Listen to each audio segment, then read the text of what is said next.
રાજકોટ સહિત સૌરાષ્ટ્રમાં મગફળીની મબલખ આવક થઈ છે, પરંતુ ખેડૂતોને ટેકાના ભાવ 1452 રૂપિયા સામે ઓપન યાર્ડમાં 750 થી 1200 રૂપિયા મળતા ખેડૂતો મુશ્કેલીમાં મુકાયા। ટેકાના ભાવ કરતાં 200 થી 500 રૂપિયા ખેડૂતોને ઓછા મળી રહ્યા છે। શિયાળુ પાકના વાવેતર માટે ખર્ચાઓને કારણે ખેડૂતો ઓછા ભાવે વેચાણ કરવા મજબૂર બન્યા। જ્યારે ટેકાના ભાવે વેચાણ કરવાથી પૈસા 2 થી 2.5 મહિનામાં ખાતામાં જમા થાય છે। ચાલુ વર્ષે રાજ્યમાં 65 લાખ મેટ્રિક ટન મગફળીનું ઉત્પાદન થવાનો અંદાજ છે, પરંતુ ઓપન માર્કેટિંગ યાર્ડની હરાજીમાં ઓછા ભાવ મળતા હોવાથી ખેડૂતો આ વર્ષે પણ ટેકાના ભાવે વધુ વેચાણ કરશે। કાલે 2 પાલ આવ્યા હતા, એક પાલ 964 માં વેચાણો, બીજો પાલ 800 માં ઉભા રહી ગયા, પડતર રાખ્યો છે અને આજે એ 900 માં વેચ્યું।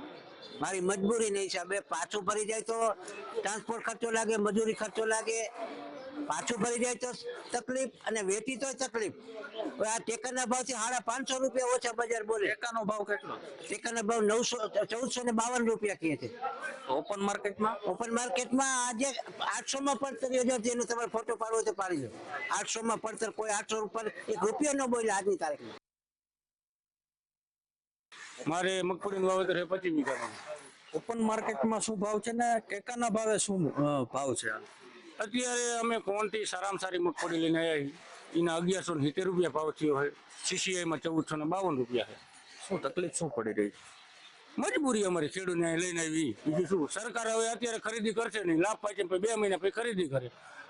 હવે એક વસ્તુ અમારે પૈસાની જરૂર છે એટલે લઈને આવવું પડે ઓપન માર્કેટમાં। અત્યારે ટાઈમે સરકાર સીસીઆઈ ખરીદી કરતી હોય તો અમે બધા હિંમત ન નાખી, પૂરતા ભાવ તો મળે।